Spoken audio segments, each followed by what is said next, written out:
And we are back on The American Business Person with today's special guest, Sean Fox. And again, thanks for calling in. I know you're on your annual franchisee meeting, if you will, to learn more about what what the new progress is out there for telecommunications and the new vendors, new things happening every day. I mean, this is it's like computers. I mean, it's just ongoing. It doesn't stop. It keeps getting better. But by the same token, prices usually come down as well. I mean, I remember cell phones being, several $100s a month, back when you had them, say, 10 years ago even, to where you can get service now for, less than $100 and it's unlimited.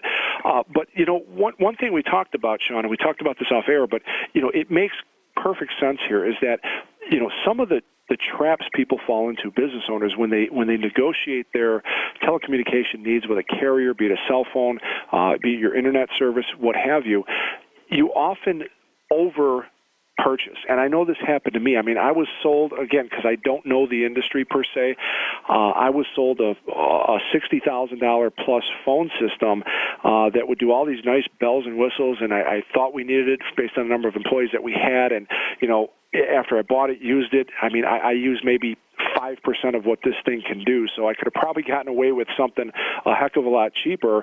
But again, I didn't know. I was sold a bill of goods, and this is going back some time. So, you get smarter as you learn. But wow, I mean, what are some of the mistakes that we can, avoid here?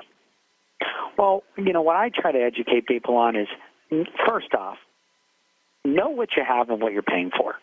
You would be amazed at how many companies don't do a simple audit of the services they have so that they ultimately understand what it is that they pay for monthly. On average, for a busy office, and this is a busy office, the average number of phone lines to employees is 1 to 3. So if you're an office with, let's say, 30 people, and they're doing various functions in the company, chances are you don't need more than 10 services.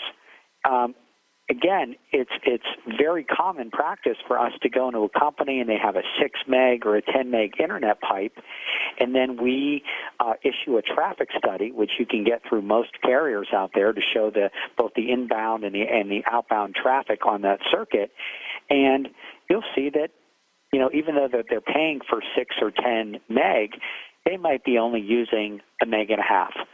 So they could ultimately get a T1, which is the equivalent of 1.5 meg versus a bandwidth, versus paying for a higher bandwidth circuit like a fiber connection or something like that.